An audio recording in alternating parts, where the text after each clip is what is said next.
apalagi jantung bawaan itu kan namanya bawaan. Dia sudah terbiasa dengan kondisi seperti itu. Ketika bocoran ditutup, dia kondisi baru. Kalau kita hitung-hitungan matematika 95% sampai 98% jantungnya bisa balik. Angka keberhasilan akan tinggi. Hari ini masuk, besok dilakukan tindakan, besoknya pulang. 3 hari aja. Untuk yang intervensi. Kalau intervensi. Operasi berat badan saya 48 dan sekarang udah naik ke 70. Makanya tadi dokter kaget ya dok. Sesuai dengan kelas Pak atau naik kelas?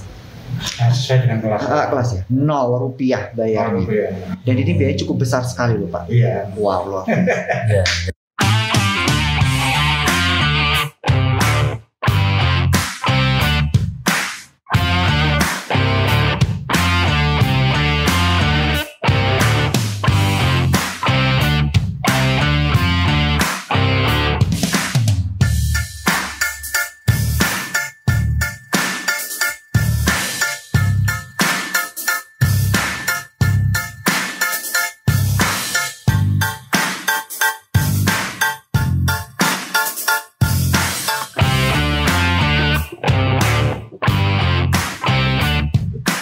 Bro, tenggorokan gue gak enak nih. Kenapa ya? Gue takut. Katanya denger-denger dari dokter Lili itu udah batuk-batuk gitu kan. Terus gampang sesek. Jalan tadi naik tangga sini saja sesek ya? Iya. Waduh. Tapi berat badan gue naik 5 kilo bro. Gue kemarin tuh denger tentang apa ban bocor gitu ya, ban bocor terus ada apa? Enggak, maksudnya tentang jantung bocor. Tentang jantung bocor. Nah itu yang agak heran. Jantung itu bisa bocor juga ternyata ya. Oke. Tapi kan ini dok, apa namanya, udah dewasa kan dokter kan? Iya. Makanya saya takutnya itu jangan-jangan dewasa juga bisa tuh bocor juga gitu ya. Lu punya kemarin ngobrol sih dokter Lili sih. Cuman gue ngeri aja gitu. Oke. Gimana lu ada solusinya sih? Ada sih. Kan kita pas banget kan? Apa? Di podcast. Ya. Oh ini di podcast ya? Iya, di kita di podcast kita kan. Oh iya. Kirain tadi itu sehat dan solutif. Oh iya. Oke, sehat dan solutif. Pastinya bro. Gini, nanti kita akan bahas nih tentang jantung bocor dan penanganannya. Dan nggak hanya itu aja ya. Di episode kali ini kita juga mendatangkan narasumber yang beliau itu pasiennya. Iya kan. Jadi nggak hanya kebetulan kan nanti kan kita dokter nih. Kita ngundang dokter Lili, dokter Prima ya kan. Tapi kita juga akan ngundang gitu nanti bakal seru banget kan. Jadi bisa tahu ininya kan. Bisa lebih ya. Bisa lebih tahu nanti ininya. Bener-bener nggak nih gue nih. Bener kan? Jangan-jangan ya. Kalau jantung bocor tuh bisa berat badan gemuk nggak sih gitu kan. Kalau bisa itu takut nih. Gue mending lemak gue yang bocor deh daripada bocor. Ya udah. Oke, kita langsung aja. Kita sapa dulu dong. Sobat Muadi, selamat siang. Assalamualaikum warahmatullahi wabarakatuh. Ya. Sampai berjumpa kembali ya dengan kita di Positif Podcast Sehat Solutif. Ya, yang di kesempatan ini apa? Kita akan temanya apa sih? Membahas tentang hore. Bukan ura ya? Ura. Jantungku sudah tidak bocor lagi. Alhamdulillah. Ya, ini narasumbernya siapa? Hanya ban aja, tapi jantung juga. Nah iya. Pastinya kita akan mendatangkan narasumber yaitu Dr. Sri Lilianti Wijaya, spesialis anak konsultan, dan Dr. Prima Karisma spesialis BTKV. Dan tentu saja nanti kita juga ada kedatangan narasumber pasiennya langsung. Kita lebih nanya lebih banyak lagi bro. Siap. Oke, kita sapa dulu nih. Selamat siang Dokter Lili, Dokter Prima. Apa kabar dok? Sehat ya? Sehat. Pasti. Iya. Ini tambah seger aja nih kayaknya Dokter Lili nih awet muda banget. Iya kan ya. Gimana caranya itu ya? Jujur saya tadi waktu pas datang Dokter Lili kelihatan cantik. Iya. Kalau dengan rambutnya yang sudah biasanya kan kalau misalnya ketemu di rumah sakit kan biasanya udahlah yang penting rapi ini, tapi dokter luar biasa cantik banget hari ini. Terima kasih. Nah, gue lihat Dokter Lili sama lihat lu tuan lu bro. Bener tanya orang terima ya kan? Rambutnya dia itu. Ini setiap kali episode mesti rambut saya dibahas dong. Setiap kali episode. Heran saya. Emang lah. Tapi itu yang dicari. Betul. Iya. Ya baik dok.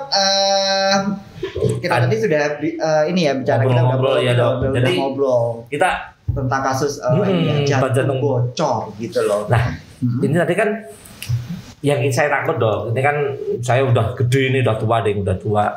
Cuman kok masih ini tenggorokan suka sakit, suka batuk-batuk. Terus naik tangga itu ya menggeh-menggeh gitu ya dok ya. Itu apa pertama itu apa bisa orang dewasa itu jantungnya bocor dok? Apakah bisa? Terus kira-kira kalau memang bisa dok, faktor resikonya apa aja ya dok ya untuk si jantung itu bisa bocor? Saya agak heran itu. Oke, makasih Dokter Setian. Jadi penyebab jantung yang kita kenal awam bilang bocor ya, itu sebenarnya penyakit jantung bawaan yang sudah sejak lahir ya.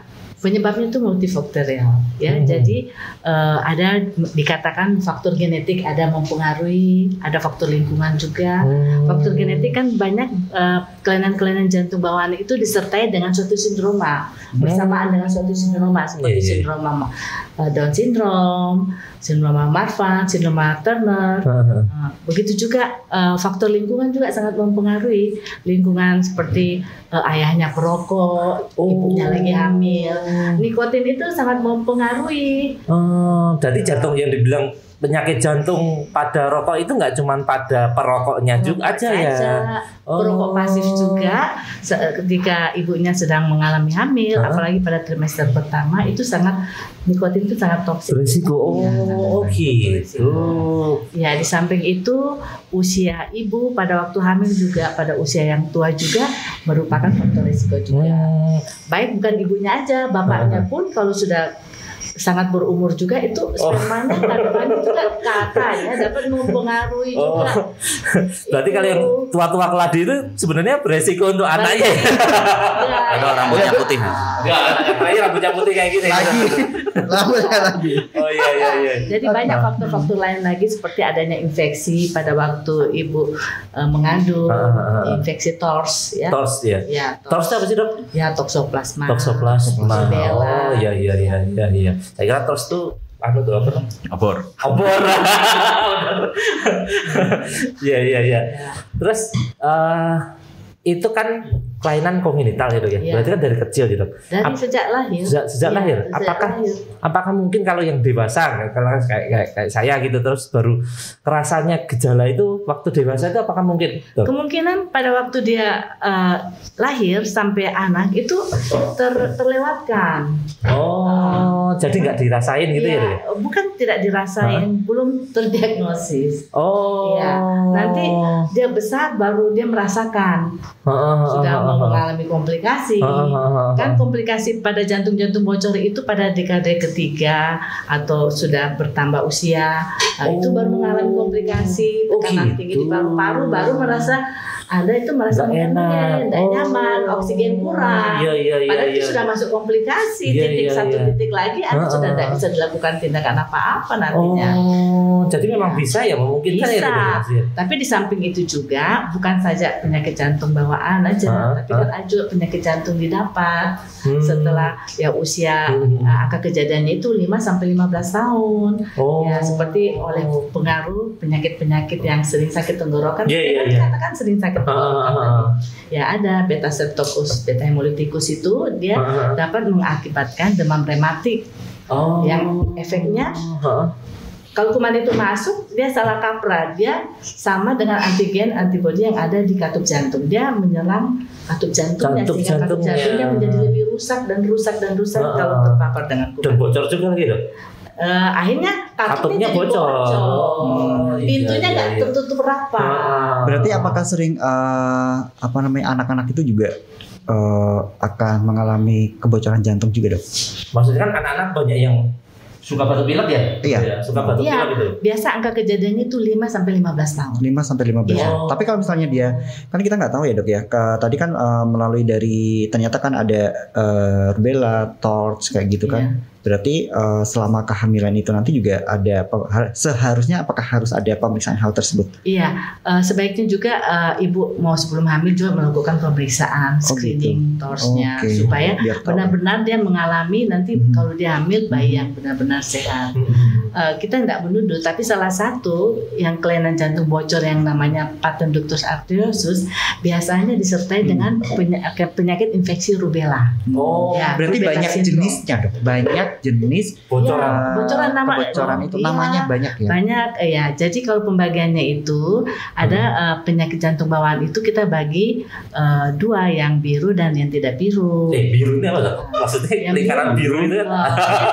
KB. Jadi anak itu kelihatan biru pada sekitar mulutnya kalau dia menangis atau pada sekitar ujung kukunya. Kebiruan gitu ya dok ya? Sampai kelabing itu jenis kelainan jantung bawaan biru. Yang paling sering itu TOF, tetralogy ovalo. Itu tetralogy ovalo itu ada 4 kelainan di dalamnya dan itu tindakannya adalah dengan cara dikoreksi total, dilakukan operasi. Termasuk dengan apa namanya? Cyanosis. Cyanosis, nama lain dari biru.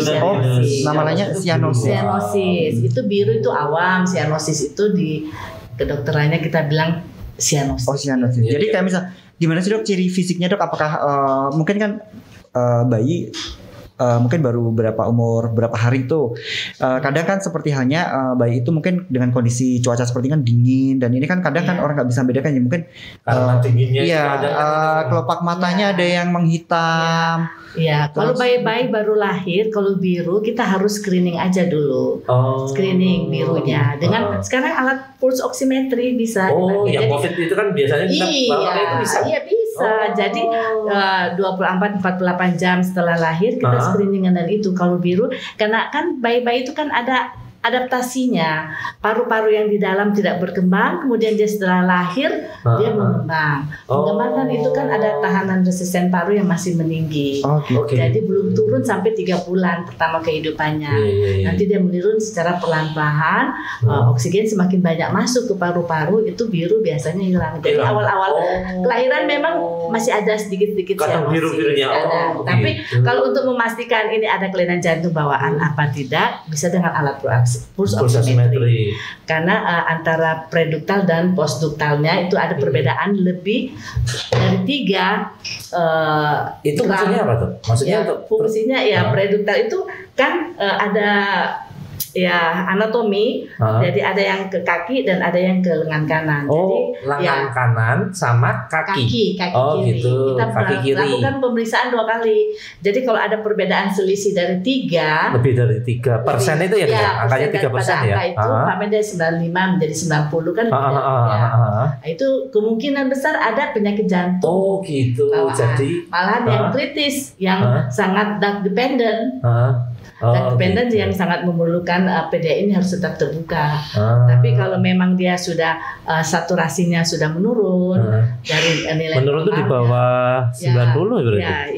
Di bawah 90 ya dok ya. 90 ya kita bisa mengatakan mencurigakan ya mungkin ada penyakit jantung bawaan. Dan kita lakukan pemeriksaan alat echo untuk selanjutnya untuk Dok, itu tadi kan yang diperiksa tangan kanan dengan kaki kiri itu setelah bayi lahir kan kadang kan ada ibu muda gitu kan.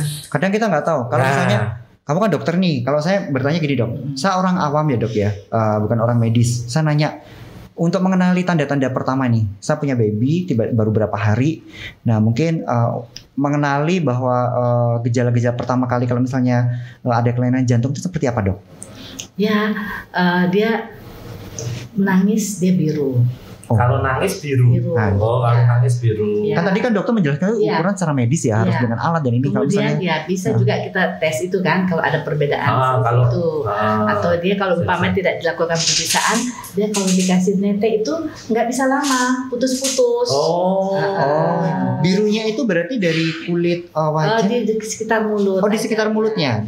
Oke, berarti di sekitar mulutnya kalau misalnya dia biru, berarti kita sudah curiga ya. Kita harus mencurigai. Terus abis itu dia kalau nete juga sering terputus-putus, tidak bisa lama. Tapi kalau ibu-ibu yang baru mempunyai anak pertama kan sulit membedakan. Betul. Iya. Kan beda sama bapaknya. Kalau bapaknya sama. Iya. Iya. Atau dia berkeringat yang banyak ya. Itu perlu kita curigai. Terus itu kejadiannya berapa banyak dong? Maksudnya apakah? Ya cukup lumayan dari 8 sampai 10 per 1000 kelahiran hidup. 8 sampai 10 per 1000 kelahiran hidup itu cuma lumayan ya dok ya? Ya, jadi tergantung juga kelainan-kelainan apa saja yang bisa dilakukan waktu untuk operasi jantung juga itu nggak semuanya disamaratakan. Ada yang harus setelah lahir dilakukan tindakan, ada yang ditunggu sampai sebelum 4 bulan, ada yang nanti 2 tahun, ada yang beda tergantung jenis itunya. Jadi kalau memang tadi kalau sobat Muardi ada yang punya baby gitu ya, baby baru lahir, terus nete atau nangis gitu ya, nangis biru terus nete nggak bisa lama gitu ya. Kemudian semakin biru. Perlu dicurigai. Iya, perlu dicurigai dan kalau terdiagnosa dia ternyata adalah TGA. Dia pada waktu awal kelahiran dia membiru semakin jelek, itu kita harus melakukan tindakan intervensi. Kita harus lakukan BAS, balon arterial septostomi, untuk membuat supaya anak ini lebih banyak mendapatkan oksigen. Itu berarti operasi ya? Ya harus tindakan intervensi aja, bukan operasi. Tapi setelah dilakukan intervensi, setelah itu dia sudah membaik, tunggu beberapa saat, sebelum 4 bulan dia harus dilakukan arterial switch, operasi terbuka. Jadi memang enggak. Umur berapa itu? Jadi di usia di bawah 4 bulan paling maksimalnya ya. Ya paling cepat ya. Kalau di luar negeri sih 1 bulan udah dilakukan.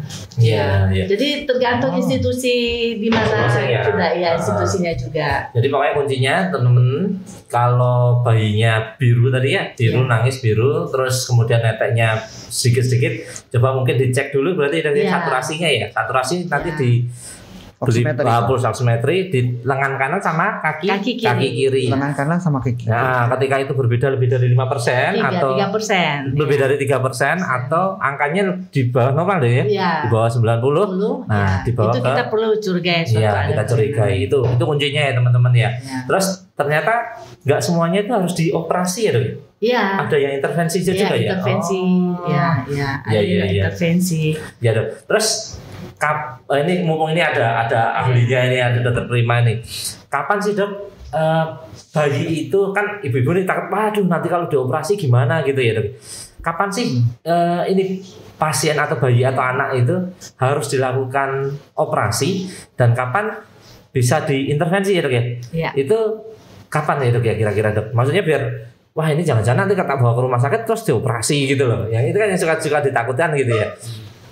Baik, mungkin ini lebih cepat Dokter Lili yang menjawab nih, kapan. Jadi ketika hal yang paling penting ketika akan melakukan operasi jantung itu adalah diagnosisnya dulu, gitu. Karena diagnosisnya itu harus pasti.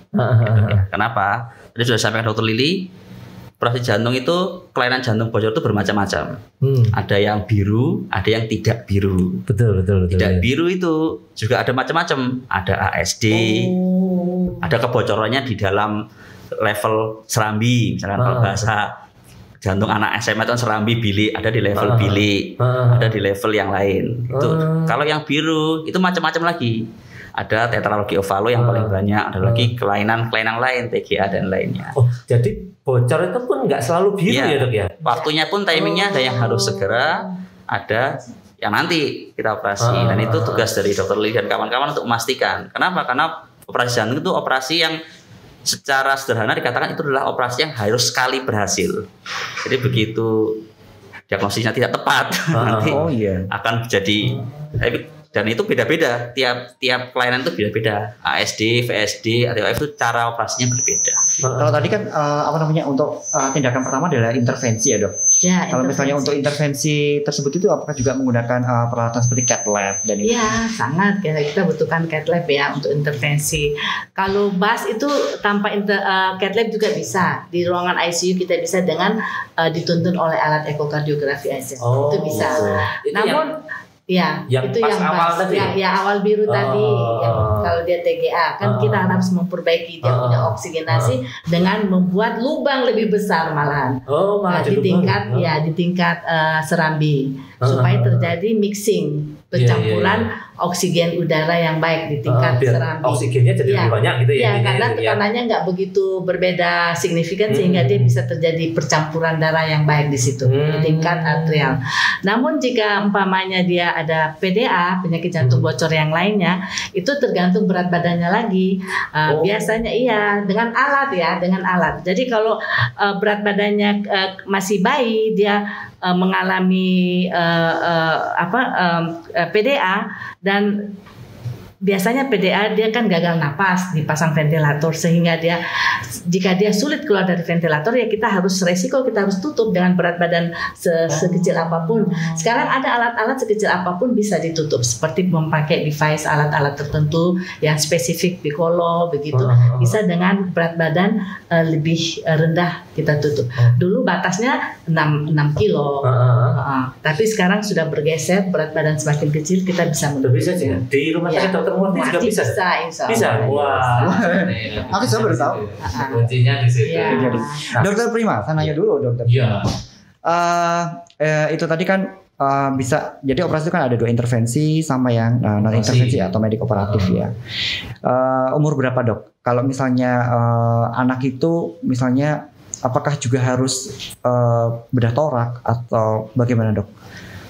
Mungkin untuk persiapannya maksudnya. Untuk persiapannya. Jadi persiapan operasi jantung itu yang pertama tadi diagnosisnya harus harus pasti. Yang kedua, karena operasi jantung itu adalah operasi yang kompleks, beresiko tinggi. Bukan berarti angka kegagalan kecil, tidak, tapi dia beresiko tinggi. Artinya kita harus mempersiapkan anak yang mau dioperasi ini dalam kondisi yang paling baik gitu. Seoptimal mungkin. Artinya resiko-resiko infeksi itu harus kita singkirkan dulu. Misalkan yang paling sering sebelum dilakukan operasi itu adalah periksa gigi. Jangan ada yang bolong giginya. Jangan ada yang hitam. Gitu. Kalau ada, cabut dulu. Berarti anak kecil pun juga anak kecil kan suka makan. Iya, kalau yang masih ada giginya ya. Kalau yang giginya harus dicabut gitu. Harus wajib hukumnya dicabut gigi. Kenapa? Karena ini beresiko tinggi untuk masuk ke jantung, karena gigi ke jantung ada saluran tertentu gitu. Kemudian THT juga amandelnya kalau ada pembesaran harus dibuang. Telinganya kalau ada nanah atau bahasa Surabaya kopokan harus dibersihkan. Artinya kita singkirkan resiko-resiko ini asma, infeksi. Seperti minggu lalu kan kita mau operasi itu anak umur 4 tahun serangan asma. Ya kita harus tunda dulu, nggak bisa kita paksakan diri ya dok ya. Artinya kita mau maju operasi jantung, kita fokus ke kelainan operasinya aja. Yang lain-lain itu harus kita sehingga memang tidak jarang waktu tunggu operasi itu agak lama. Kok belum dijadwal karena harus kita perbaiki dulu. Karena perbaikan KU-nya tadi ya. Kecuali yang emergensi ya. Kalau emergensi tiba-tiba biru saturasi yang 40 ya harus segera. Terus tadi dok kan tadi dibilang tentang bahwa ini resiko tinggi. Kalau Pak dokter nih, kita di rumah sakit Dr. Murti untuk operasi bedah jantung anak ini keberhasilannya gimana sih dok? Jadi mungkin dari pertanyaan biasa kalau kayak ketemu dengan pasien-pasien tanya dok resikonya gimana? Iya itu kan mesti tanya ini kenapa? Operasi jantung itu beresiko tinggi. Kenapa? Karena ketika melakukan operasi jantung itu harus berhenti kan? Jantung itu dihentikan dok? Harus berhenti jantungnya, digantikan fungsinya ke mesin. Gitu. Supaya apa? Supaya mesin CPV, mesin pengganti jantung, fungsi jantung selama operasi sekitar 2-3 jam. Tujuannya apa? Biar kita bisa jahit. Nanti kalau jantung gitu kan bedanya nggak bisa jahit. Itu memang diganti ke mesinnya. Iya. darahnya dialirkan ke mesin. Jadi selama proses itu pasien tetap hidup, tapi jantungnya memang tidak gerak sama sekali. Cuman jantungnya aja jantungnya ya aja. berarti. Jantung dan parunya. Dan parunya. Parunya. Sehingga jantung itu bisa kita balik, kita bisa gunting, kita bisa jahit. Iya. Selama periode tertentu. Nah, ketika sudah selesai operasi, jantung kan mau dihidupkan kembali. Iya. Dialihkan lagi dari mesin ke jantung. Nah, inilah proses paling krusial. Itu yang ditakuti oleh semua sebagai dokternya juga, yang di ruang juga. Termasuk orang tua pasiennya. Bahkan ini yang ditakutkan. Karena apa? Selama operasi kan jantung dibalik. Itu kan menimbulkan cedera sama jantung. Nah, setelah ditutup, apalagi jantung bawaan itu kan namanya bawaan, dia sudah terbiasa dengan kondisi seperti itu. Ketika bocoran ditutup, dia kondisi baru. Nah, ketika dialihkan dari mesin kembali lagi, kaget. Dr. Septian kan sering merawat pasien-pasien bedah jantung, perlu ada adaptasi. Kalau kita hitung-hitungan matematika, 95% sampai 98% jantungnya bisa balik. Seperti kayak di film masih diketuk gitu kan? Benar dok? Betul, dia di listrik itu. Oh iya benar. Kayak di film kan banyak film ya. Ada film lagi dong. Kreng tahu. Jadi kembali jantungnya bisa kembali. Nah, yang 2% tadi 2-5% itu jantungnya tidak bisa kembali sehingga bisa menimbulkan kematian. Jadi kematian langsung di situ, sehingga itu yang jadi resiko tinggi operasi. Cuman kan sebenarnya resikonya nggak terlalu, maksudnya angka kematiannya sebenarnya kecil ya. Angka kematian itu kecil, mungkin sekitar 2-5% secara tergantung kasusnya. Karena kita pilih kasus yang paling besar, ASD, VSD. Tapi kalau misalnya selama operasi gitu, orang tua boleh menemani nggak sih? Kalau misalnya dia anak kecil, kita bicara kasus yang untuk anak-anak dulu ya, boleh menemani nggak? Kalau waktu operasi nggak boleh. Nggak boleh ya? Steril ya, harus steril. Tapi selama perawatan ya bisa. Perawatan bisa. Udah diedukasi dari awal ya, dengan resiko, dengan ini. Soalnya kan anak-anak suka rewel dan orang tua kan mesti kan gimana ya namanya anak gitu ya dok ya. Iya. Mesti kan anakku piye gitu loh. Itu menjadi kendala ketika kita menjelaskan, karena kita harus menjelaskan apa adanya kan. Nanti kita jelaskan resikonya, bisa meninggal dan seterusnya. Cuman memang kecil. Cuman tadi mungkin pertanyaan dari Dr. Septian, angka keberhasilan di Muardi. Kita mulai operasi jantung pertama itu 2015, senior saya, Dr. Rosbandrio. Cuman waktu itu kan masih jarang pasang surut. Mulai 2019 nanti Mas Alexander nanti yang akan jadi tamu. Terus mulai 2020, 2021 mulai banyak. Total mungkin sekitar sudah 60-70 kasus. Total ya, dewasa dan anak-anak. Untuk anak-anak mungkin sekitar 20-30 dengan angka kematian mungkin 8%. 8% itu mungkin 4 atau 5 pasien. Itu awal-awal. Kalau terakhir sih tentu dengan makin kita sering melakukan, timnya makin solid ya, akan angka keberhasilan akan tinggi. Resikonya sama ya dok? Dengan yang anak dengan dewasa tadi sama? Kalau resiko umum sama, cuman kasusnya kan beda. Nanti per kasusnya beda. Kalau anak kan banyak kan katupnya, koronernya, bawaan pun ada seperti tadi pertanyaannya ada juga. Itu nanti harus kita perhatikan dulu karena namanya bawaan yang paling bagus waktu masih kecil ya, preschool lah, usia anak sekolah itu yang paling bagus untuk dioperasi. Jadi kalau yang kelainan bawaan itu dok memang sebaiknya segera mungkin untuk sesegera mungkin dalam artian usia awal-awal. Akhirnya makin tinggi usianya, tentu resiko akan seperti diadaptasi. Kalau pasien jantung bocor usia 40 tahun dioperasi kan dia selama 40 tahun sudah terbiasa dengan kayak gitu. Setelah itu ditutup pasti jantungnya ya. Pasti ada risiko yang lebih besar ya. Dibandingkan kalau anak kecil masih umur 1 kelas 1 SD itu lebih baik dilakukan. Jadi kayak orang pacaran 1 tahun sama pacaran 10 tahun putus gitu. Pacaran lagi bingung ya. Penyesuaiannya. Oke, Dokter Lili, kalau misalnya saya mau bertanya sebagai orang umum ya dok ya. Gini dok. Kalau misalnya ada kasus nih anak setelah dilahirkan dan tahu bahwa dia itu punya kelainan jantung bocor. Nah, ada juga yang berstatement bahwa masih kecil nggak apa-apa nanti bisa nutup lagi. Apakah itu betul? Ya, Ya, memang textbook katakan 35% itu bisa menutup spontan. 35% menutup spontan. Iya. Oke. Ya, lumayan masih ada hope ya. Masih ada harapan 75%, 35%. Iya. Jadi dengan caranya pun ya harus ditingkatkan gizinya, dikasih sesuatu umpamanya susu yang tinggi kalori. Iya. Karena kalau dia minum ASI aja, ASI kan 100 cc itu cuma 60 kilokalori aja. Sedangkan kalau susu berkebutuhan khusus untuk anak-anak kelainan jantung ini 100 cc-nya 150 kilokalori itu ada. Tinggi, ya 2 kali lipat. Oleh karena kebocoran itulah yang menyebabkan anak-anak bayi-bayi dan anak-anak itu sulit untuk naik berat badannya karena kecurian oleh kebocorannya itu. Jadi dia harus mengejar catch up.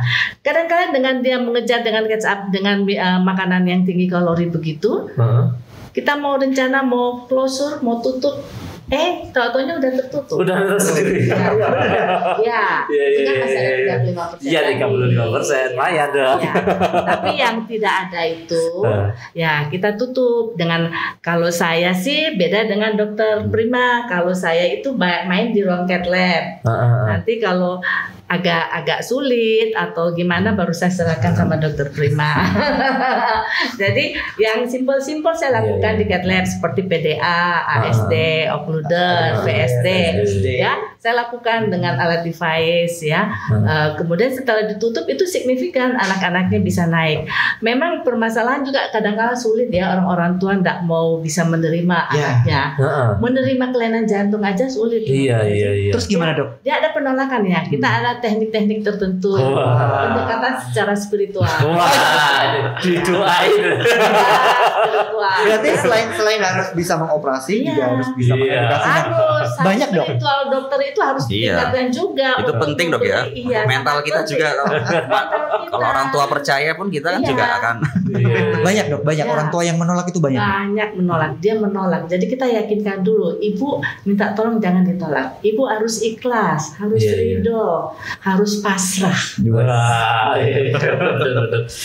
Ya, itu selalu saya mengisi dengan kalimat itu, harus ikhlas, ridho, kemudian pasrahkan semuanya. Iya. Dok, tadi kan saya yang agak tertarik tentang intervensi sama operasi itu kan ternyata berbeda. Apa sih dok bedanya antara intervensi sama operasi? Kalau operasi kan yang bayangan kita gitu, kalau orang teman-teman itu kan lihat operasi wah nanti buka besar gitu ya. Nah, ternyata itu beda. Dulu kan kita mikir wah harus diintervensi, berarti dioperasi dong gitu loh. Nah ini apa sih dok bedanya? Ya, jadi kalau intervensi dengan kateterisasi seperti pekerjaan saya itu, ya kita tanpa menggunakan benang, pisau pun jarang ya. Cuma kita memakai alat kateter, masukkan lewat pembuluh darah, femur gitu, cukup disuntik gitu. Ya biasanya ya. Nah, jadi tanpa benang. Tapi kalau lubangnya terlalu besar kita melakukan insisi itu kadang-kala perlu benang, tapi hampir rata-rata nggak perlu benang.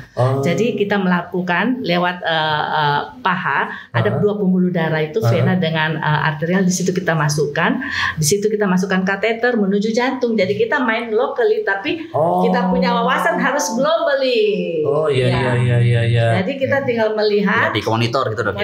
Ya, kita melakukan locally saja di paha, kita lihat monitor, namun di jantungnya yang kita kerjakan gitu. Gitu. Jadi ngerjainnya di paha, tapi yang dikerjain jantungnya. Bocornya tutup dengan suatu alat device dengan beberapa teknik-teknik tertentu. Berarti memang nggak semuanya itu dipurasi, itu dibedah gitu ya? Tidak semuanya. Berarti yang ini kayak ASD yang masih bentuk sekundum itu yang kecil gitu ya. Jangan sekundum. Tapi kalau yang primum, sinus venosus kita serahkan sama dokter. Karena nggak ada untuk nggak bisa. Ada kriterianya berarti dok ya. Ada kriterianya. Operasi VSD yang tipe PMO kita bisa lakukan, atau PDA yang ini. Jadi hal-hal yang itu yang kita bisa lakukan ya kita lakukan. Berarti karena untungnya juga baik waktu pemulihannya cepat dan tidak membuat orang tua cemas. Betul. Dan ya tidak masuk mesin CPB. Ya, jadi nggak jatuhnya yang takut itu kalau resikonya sangat tinggi. Waktu perawatan rumah sakit juga bisa cepat. Bisa cepat juga pemulihan cepat. Biasa 6 jam dia sudah bisa jalan. 6 jam udah bisa jalan. Besok udah pulang. Ya. Nah, cepat banget. Ini di rumah sakit Muarti juga ada. Sudah lama. Berarti kan maksudnya kalau pasien itu kan orang tua biasanya kan pengen yang terbaik buat anak gitu. Pasti. Berarti kalau di rumah sakit Muarti itu kan berarti kan semua kelainan apapun itu bisa ya, Dok ya. Kalau yang bisa diintervensi, kalau nggak bisa dioperasi di sini ya kan. Kalau yang lain kan kadang terus dirujuk kemana lagi, akhirnya harus kemana lagi itu loh, Dok. Oh ya, siap, mantap. Pasca operasinya itu untuk dokter prima sama dokter Lili deh. Kan beda ini kasusnya nih, satu intervensi, satunya kan dengan medik operasi medik operatif. Berapa lama, Dok, pemulihan? Saya kan bilang tadi udah biasa hari ini masuk, besok dilakukan tindakan, besoknya pulang. 3 hari aja. Untuk yang intervensi. Kalau intervensi. Tapi kalau operasi, jadi setelah operasi itu harus dirawat di ICU. Nanti dokter Septian yang ICU untuk anak, khusus ICU anak. Itu adalah masih fase kritisnya. Itu kan namanya operasi jantungnya berhenti tadi kan. Itu kan ada fase adaptasi. Di ICU itu sekitar kalau bagus sih 1-2 hari. 1-2 hari. Tapi kalau itu perlu bagus. Rata-rata juga karena kan harus masukkan obat-obatan untuk menstabilkan jantungnya. Itu. Baru setelah itu ke ruangan diberikan antibiotik dan lainnya, jangan sampai infeksi. Pengalaman kalau kasus ASD atau VSD itu mungkin sekitar 10 hari total dari masuk sampai 10 hari total itu berarti sudah termasuk dengan dari awal ya. Dari awal. Karena biasanya kita diagnosis kan di poli, masuk persiapan besok operasi, 2 hari, 3 hari. Perawatan luka baik, pasien pulang. Berarti 10 hari itu dari sebelum operasi berarti dari sebelum operasi. Satu episode. Nanti setelah pulang, nanti kita koordinasi sama dokter Lili untuk perawatan di poli, obat-obatannya apa gitu. Nah, itu, Dok. Itu kan katanya kalau pasca bedah jantung itu butuh fisioterapi apa ya? Iya, Dok. Betul. Artinya kalau jantung itu kan tulang ini, dada ini kan dibelah. Belah langsung dulu ya, Aku. Aku udah nih. Ya, apalagi kalau anak-anak lunak itu gunting spesial. Itu kan memberikan nyeri. Kita jahit. Nah, itu membutuhkan latihan nafas, latihan gizinya, otot nafasnya untuk menunjang. Tapi biasanya 6 bulan itu sudah menyambung tulangnya itu, setahun sudah ini ya. Berarti itu fisioterapinya berarti selama 6 bulan itu. Fisioterapi paling sekitar 3 bulan mungkin. Kalau anak-anak mungkin agak berbeda ilmunya nanti kalau dengan yang dewasa gitu. Tapi kalau anak lebih cepat biasanya. Karena tumbuh kembangnya itu. Siap. Jadi ini tadi kita udah mendapatkan penjelasan secara medis dan kamu kan orang medis tahu nih. Kan aku juga orang umum kan juga tahu ternyata seperti ini. Dari jadi yang pertama kita mengenali gejala yang pertama, kita ternyata prosesnya seperti apa dan kita juga akan kita datangkan nih. Pasiennya langsung pasti sobat Muarti pada penasaran ya. Kita datangkan langsung ini pasiennya langsung dulu dari baby dan sekarang sudah. Tadi di belakang udah ngobrol sama saya. Udah gede banget. Dan itu adalah Bapak Yohanes dan Mas Alexander. Selamat siang Pak Yohanes. Pak Yohanes. Putranya tadi panggilnya Mas Dito ya? Mas Vito. Alexander. Mas Alexander. Tapi ini Mas Vito ini dulu pasien. Pasien saya udah gede. Pasiennya dokter. Boleh nih. Kayak normal, kayak anak muda zaman now aja ya. Makanya tadi saya datang kaget gitu loh. Saya di belakang ngobrol. Wah, ini menarik, ini nanti kita tanya-tanya nih. Soalnya enggak. Maaf ya, saya ngelihat kayak orang normal aja, maksudnya enggak ada masalah gitu. Saya juga kaget. Iya kan? Mau nanya dengan Pak Yohanes nih. Pak Yohanes ini apa namanya sudah berhasil nih. Lupa. Oh iya. Sudah ingat. Enggak dengar semangat. Pak Yohanes kan putranya sudah menjalani operasi bedah jantung. Bedah jantung ya, Bu? Bedah jantung ya, Dok ya?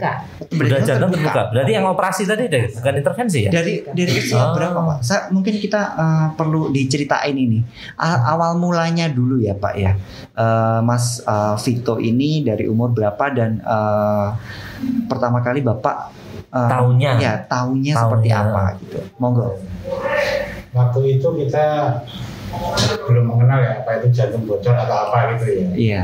Tapi setelah tahapan kapan bayi itu lahir kan melakukan imunisasi. Oh iya, imunisasi. Saat imunisasi itu ada bekas suntikannya yang membisul gitu loh, bengkak gitu.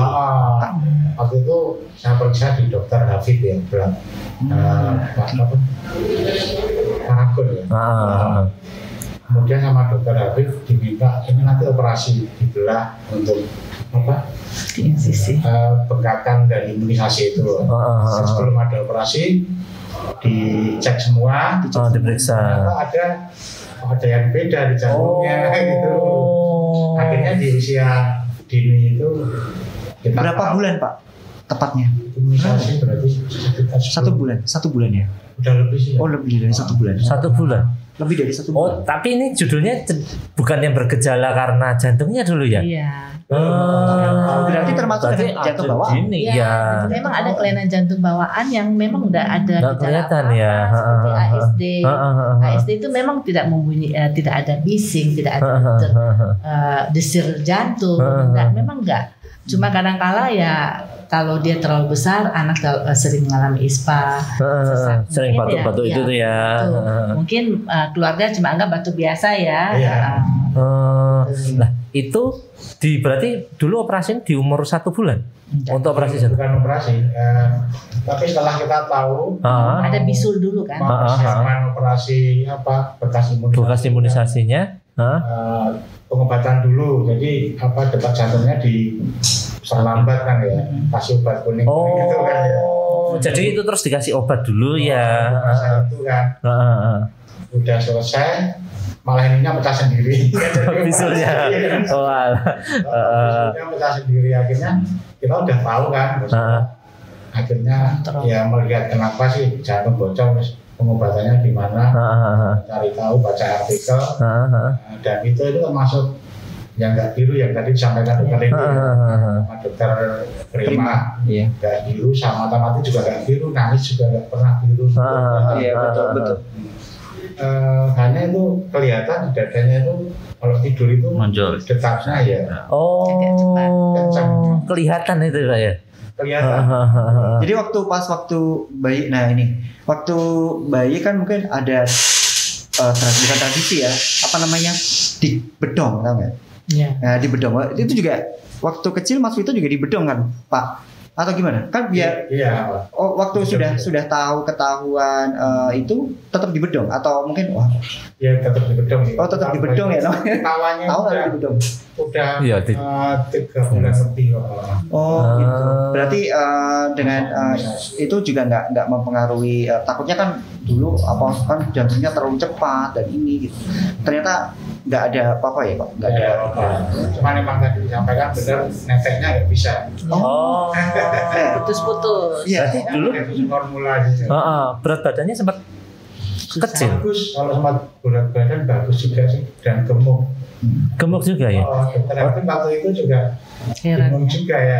Ini kok bisa gemuk? Iya soalnya itu ya. Dengan itu saya yakin kan ini nanti akan nutup sendiri seperti yang disampaikan. Ya yang 35% itu ya. Ternyata enggak, sampai umur 14 kemarin tindakan 14 tahun. Sampai berarti dari kecil sampai 14 tahun itu berarti belum ada tindakan apa-apa. Baru umur 14 tahunnya pas itu ada tindakan untuk bedah jantung. Iya, karena emang saya konsultasi dengan dokter Lili, juga sempat di kliniknya dokter waktu itu kan ya. Itu melihat kebocorannya kan tambah besar. Harus ada tindakan gitu. Iya. Jadi bukan yang termasuk yang 35% ya Dok ya berarti ya? Bukan ya. Dan mengapa berat badannya bagus? Kemungkinan besar karena memang tahanan resisten parunya sudah mulai tinggi sehingga tidak terjadi kesedotan, tidak dicuri darahnya masuk ke paru sehingga ke sistemiknya masih oke. Dan juga tadi kan dikasih obat terus ya Pak ya? Iya. Diobat terus atau enggak? Cuma sebentar kok. Sebentar aja.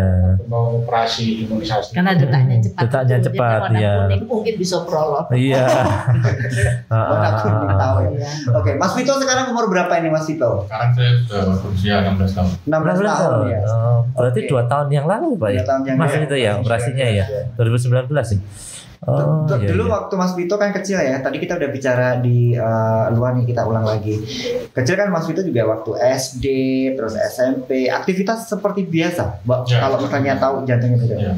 Main bola gitu, secara fisik gitu atau ada rasa beda nggak sih Mas? Maksudnya kalau kan biasa kan olahraga suruh lari, sprinting gitu. Dulu nah, kecil SD. Kalau yang lain tuh larinya ya bisa bener 10 detik gitu ya, 11 detik. Nah, itu apakah Mas itu kalau dalam kondisi yang sama gitu ya dengan suruh lari yang sama itu cepat menggah-menggah gitu nggak sih?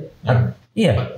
Cepat capek. Oh, berarti memang ada gejalanya yang sebenarnya mungkin lebih gampang lelah gitu ya dulu ya. Oh iya. Memang kalau biru nggak pernah Mas gitu. Nggak pernah. Nah ini terus yang menarik ini adalah Mas Vito dulu berarti operasi usia 14 tahun ya Dok ya? Berarti 14 tahun ya? 14 tahun itu kan masih takut-takutnya ya. Dulu gimana rasanya Mas Vito? Pengalamannya pertama kali harus tahu wah ada operasi nih aku sudah divonis sama dokter Lili bisa operasi ya gitu. Pertama sih takut ya karena kan baru pertama kali operasi seumur hidup kan. Iya dan operasi langsung besar. Ya. Dulu dengan dokter Prima.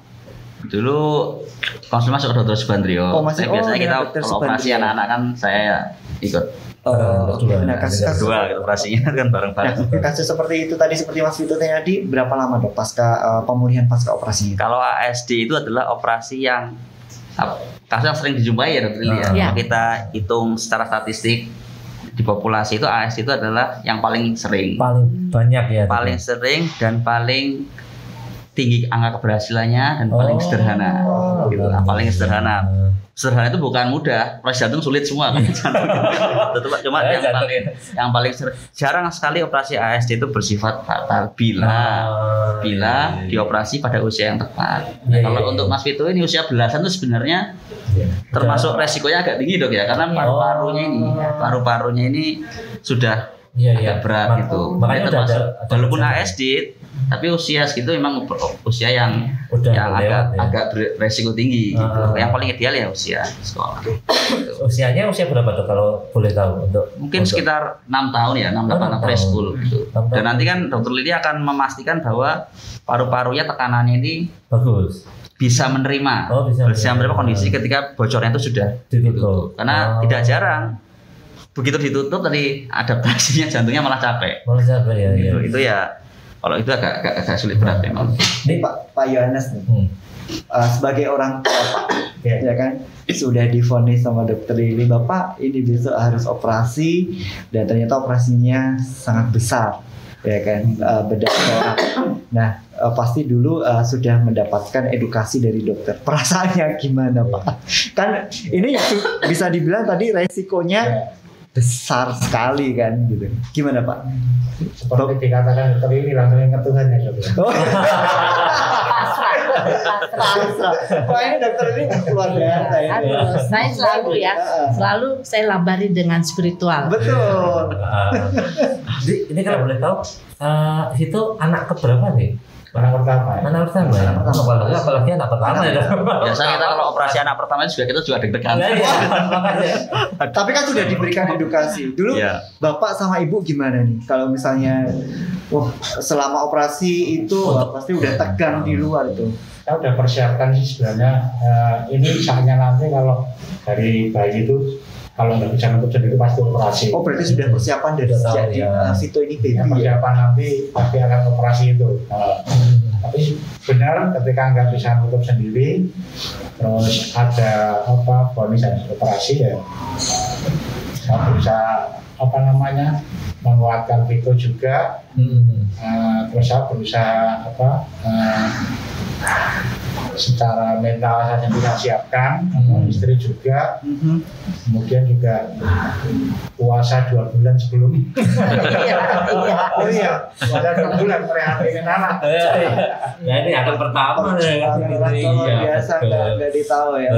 Sampai puasa ngebleng itu hariannya. Oh iya, ngebleng Pak.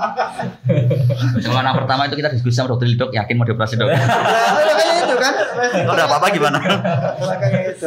Sekarang Mas Vito ini ada perbedaan sebelum operasi dan sudah operasi. Ada. Sekarang seperti apa? Peningkatan berat badan. Berat badan udah mana? Naik. Sebelum operasi berat badan saya 48 dan sekarang udah naik ke 70. Tinggi. Makanya tadi dokter kaget ya dok ya. Iya. Padahal 2 tahun dok. 2 tahun naiknya segitu. Jangan-jangan yang badan gitu, yang kurus-kurus itu kelainan jantung. Ada di sebelah kanan. Kalau kegemukan ya bahaya. Orang jantung koroner nanti.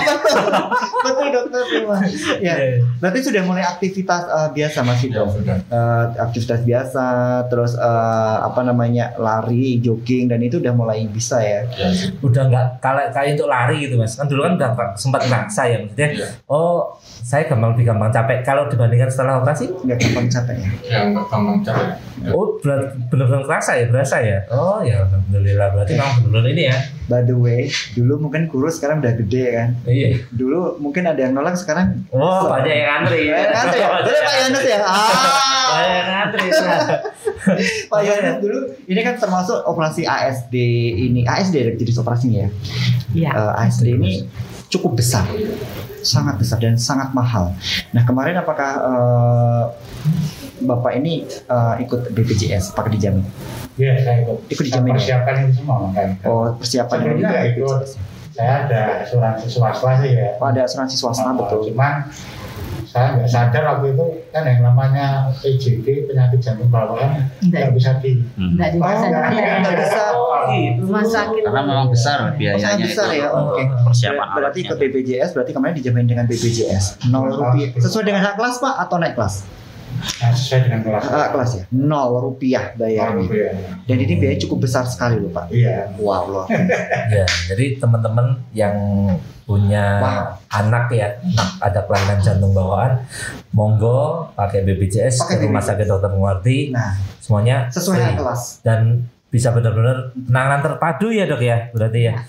Penanganan terpadu, jadi kalau memang yang kelainannya bisa diintervensi, kalau harus dioperasi dan semuanya gratis. Ya, ini pertanyaan terakhir sih buat narasumber nih, sama Dokter Prima. Dok, kira-kira nih apa sih dok rencana pengembangan untuk bedah jantung anak di Rumah Sakit Dr. Muwardi ini dok? Baik, seperti tadi disampaikan bahwa bedah jantung anak itu kelainan ada yang biru, ada yang tidak biru. Kalau yang tidak biru, insya Allah kita untuk sebagian besar kasus kita sudah mumpuni untuk menangani. Tinggal yang biru, karena biru ini kelainannya kompleks, kemudian perawatan dan penanganannya rumit. Nah, sehingga itu yang mau kita kembangkan. Kita sudah berdiskusi dengan Semarang Karyadi kita untuk kasus-kasus yang biru, terutama seperti yang paling banyak itu kan tadi TOF, tetralogi ovalo. Itu adalah kasus jantung biru klasik yang paling banyak dan memungkinkan untuk dikerjakan di Muwardi sebenarnya. Itu yang menjadi PR kita. Karena pasien-pasien yang jantung biru ini kasihan kalau dia harus ke Jakarta. Itu juga antriannya lama, setahun 2 tahun. Dulu saya masih pendidikan itu di sana, kalau ke Jakarta itu misalkan datang 1 Januari 2017. Pak, ini Bapak nanti dapat jadwal 1 Januari 2018. Tahun depan. 1 tahun.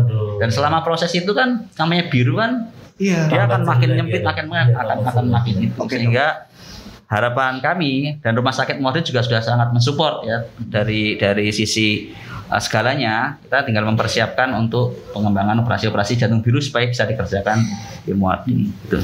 Saya bantu dok tarifnya dok. Langsung saya kasih bocor. Saya bantu dok untuk tarifnya. Mas Bius ini orang yang paling berjasa. Iya pasti. Tanpa beliau operasi jantung nggak akan berjalan di Muwardi. Dapat kopi. Oke, dengan Dokter Lili nih pesan dok untuk para orang tua yang mungkin seperti halnya kasusnya yang dialami oleh Pak Yohanes ya. Seperti apa dokter? Saya selalu mengatakan pada ayah bunda yang anaknya mengalami sakit jantung bawaan, jangan segan, jangan sungkan, jangan kita menolak bahwa anak kita itu menderita penyakit jantung. Kita harus menerima. Allah sendiri mengatakan harus ikhlas dan ridho. Kemudian kalau kita sudah pasrahkan kepada Tuhan, itu semuanya akan terbuka jalan solusi yang terbaik. Saya selalu mengatakan, ibu, ayah, ibu nggak sendirian. Ada saya, ada dokter-dokter lain, ada dokter Prima, dan BPJS pun sudah merangkul kan untuk mengurangi bebannya. Dulu waktu sebelum BPJS saya pusing mencarikan dana untuk operasi dan sebagainya. Malah sekarang bukan sampai di situ saja. Sekarang banyak ada beberapa LSM juga yang bisa membantu. Paling enggak kalau dia dikirim ke Jakarta, biaya hidup kan juga perlu uang ya. Itu bisa dibantu oleh beberapa LSM tertentu. Dan itu ada semuanya sekarang. Sampai ambulans diantar. Ada satu pasien saya diantar dari daerah oleh ambulans selalu. Jadi bapak ibu yang menderita PJB anaknya nggak usah takut, nggak sendirian kok. Banyak di sekitar kita yang mengalami hal itu dan banyak yang akan membantu. Jadi nggak sendiri.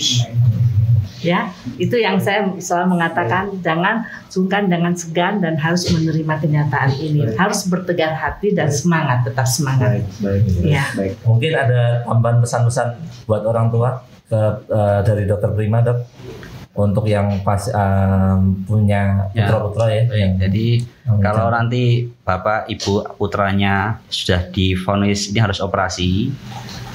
Jadi saya sebagai seorang ahli bedah, Bapak Ibu tidak perlu takut, tidak perlu takut bahwa memang operasi jantung anak maupun dewasa pada sebagian besar kasus itu adalah operasi yang angka keberhasilan tinggi, meskipun dia beresiko.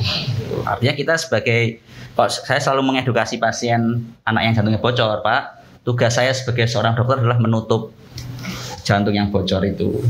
Saya bisa memastikan, saya bisa menjamin jantung itu akan tertutup dengan baik.